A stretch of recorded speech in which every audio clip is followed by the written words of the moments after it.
प्रतापगढ़ी। महोदय, मेरा जो आज का विषय है वो है demand to constitute committee to examine the side effect of Covid vaccines in the light of sudden deaths of people in the country. सभापति महोदय, मैं आज एक ऐसे जरूरी विषय के लिए खड़ा हुआ हूं जिसका ताल्लुक सियासत से नहीं है बल्कि हमारी आपकी जिंदगियों से है। इन दिनों ऐसे ऐसे विजुअल हमारे सामने आ रहे हैं जिन्हें देखकर हम सबको एक ऐसी तबाही के बारे में सोचना शुरू करना होगा जिस पर कोई बात ही नहीं कर रहा है। इस उच्च सदन की जिम्मेदारी है कि ऐसे गंभीर विषय पर यहां बात रखी जाए। हम देख रहे हैं कि जिम में वर्कआउट करते हुए लोग गिर रहे हैं और दम तोड़ दे रहे हैं। क्रिकेट खेलते हुए एक बच्चा गिर के दम तोड़ दे रहा है।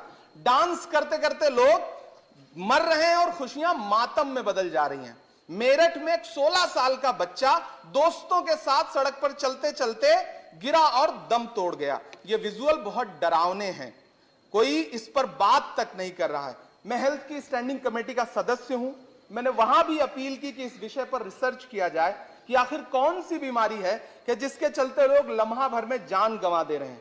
मैं आपके माध्यम से देश को बताना चाहता हूं कि लोगों में डर का माहौल है।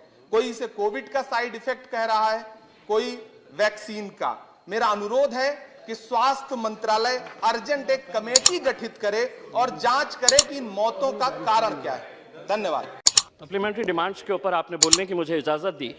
इसका मतलब यह है कि आप सप्लीमेंट्री डिमांड्स के जरिए आप सरकार से पैसा मांग रहे हैं सरकार चलाने के लिए। मैं एक सवाल संसद से मांग रहे हैं। मैं एक सवाल फाइनेंस मिनिस्टर साहब से करना चाहता हूं। क्या इस देश के अंदर गरीबों के लिए, मिडिल क्लास के लिए और धन्ना सेठों के लिए अलग अलग कानून है? मैं आपको बताना चाहता हूं, अगर इम्तियाज जलील 50 लाख रुपए का अगर लोन लेता है और वो लोन डिफॉल्ट करता है तो बैंकों को ये इख्तियार है कि मेरा नाम, मेरे गारंटर का नाम, मैं जो प्रॉपर्टी मॉर्गेज कर रहा हूं उसका एडवर्टाइजमेंट अखबार के जरिए वो देकर मेरी प्रॉपर्टी सीज करते हैं और मुझे बदनाम करते हैं मैं 50 लाख रुपए का लोन लिया हूं। लेकिन अगर कोई किसी ने 5,000 करोड़ रुपए का लोन लिया है, किसी ने 50,000 करोड़ रुपए का लोन लिया है जिसको आप बड़ी आसानी के साथ हर रोज माफ करते जा रहे हैं, पिछले 4 सालों के अंदर आपने कितना पैसा राइट ऑफ किया है? और ये मैं नहीं बता रहा हूं अध्यक्ष महोदय, ये जवाब कल फाइनेंस मिनिस्टर ने क्वेश्चन आवर के अंदर बताया है। तो सुनिए, उसके अंदर पिछले 4 साल के अंदर कितना पैसा 8,48,186 करोड़ रुपीस का लोन राइट ऑफ किया गया है।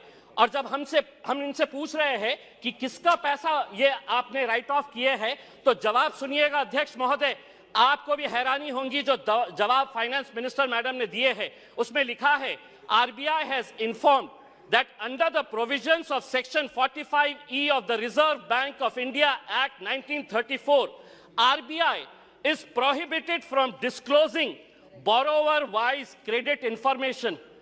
RBI ये आपको कह रहा है कि हम आपको डिटेल नहीं दे सकते हैं कि कौन बड़े धन्ना सेठों ने पैसा लिया है, ये देश को आप नहीं बताएंगे। आखिर ये पैसा 8,48,186 करोड़ रुपीस आपने राइट ऑफ किए हैं। इसका जवाब आप दीजिएगा कि मेरे लिए कानून अलग कैसा हो सकता है और जिन्होंने धन्ना सेठों ने पैसा लेकर कोई लंदन भाग गया है, कोई सिंगापुर भाग गया है, उनका नाम भी RBI नहीं बताएगी हमारे को। दूसरा ये है कि मैं अभी सुन रहा था जगदम्बिका पाल साहब को। पाल साहब सुनिए, आप किसानों के बारे में कह रहे थे। मैं जिस क्षेत्र से आता हूं, देश का एक छोटा सा एक शहर है, उस क्षेत्र के अंदर महाराष्ट्र के अंदर मराठवाड़ा एक छोटा सा क्षेत्र है। उस क्षेत्र के अंदर जनवरी से लेके नवंबर 2022 तक महज 11 महीनों के अंदर 940 किसानों ने आत्महत्या की है।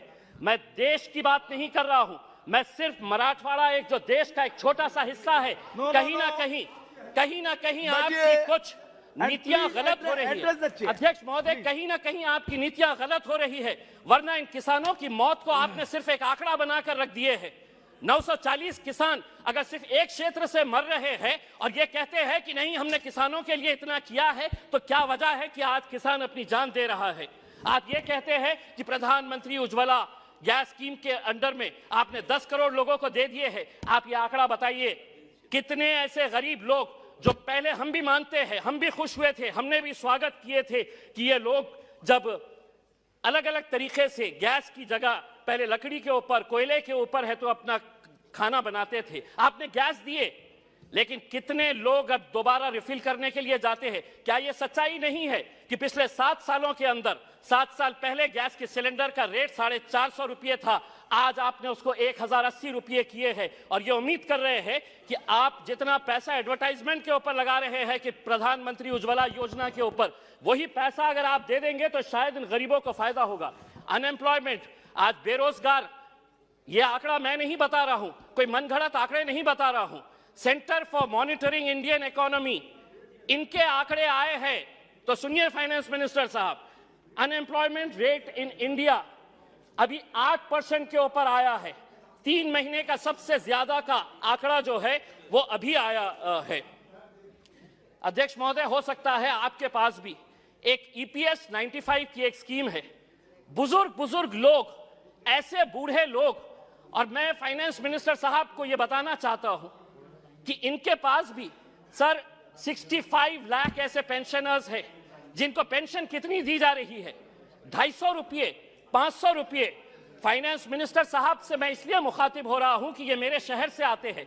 अगर देश के फाइनेंस मिनिस्टर साहब, मैं आपको कहता हूं, लीजिए एक नाम भी नोट करिएगा, सुलोचना गडप्पा, 70 साल की महिला है, औरंगाबाद में रहती है। सुलोचना गडप्पा, फाइनेंस मिनिस्टर साहब नोट करिए, आप औरंगाबाद शहर से ही आते हैं। उसको कितनी पेंशन दी जाती है? 250 रुपये।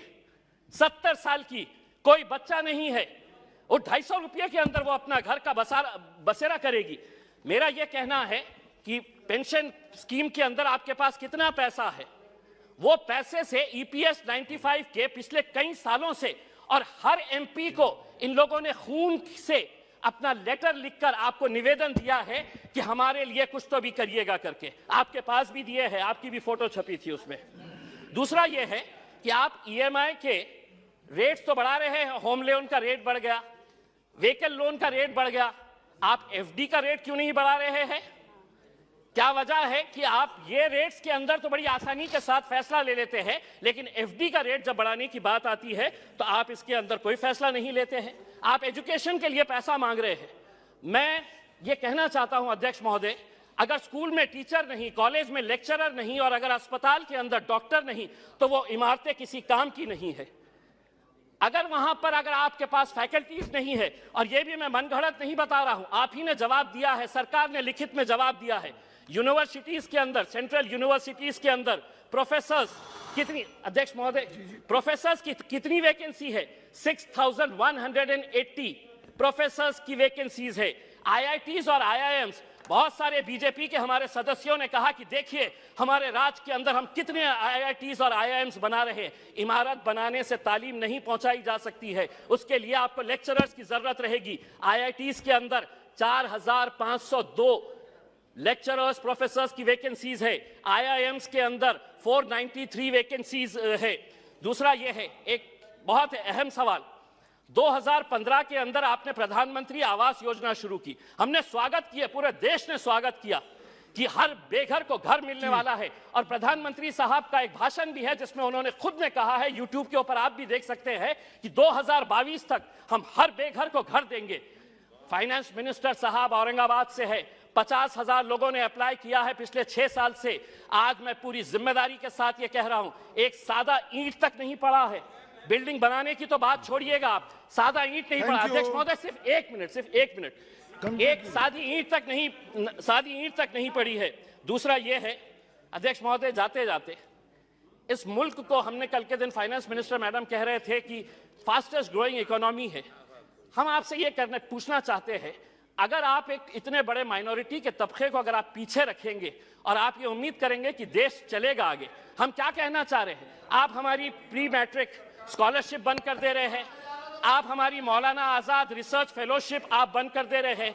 आप ये सोच रहे हैं कि अगर माइनॉरिटीज को हम पीछे रखेंगे तो देश आगे बढ़ेगा। देश को हम भी आगे बढ़ाना चाहते हैं। हम चाहते हैं कि आप सभी का साथ और सभी के विकास के बारे में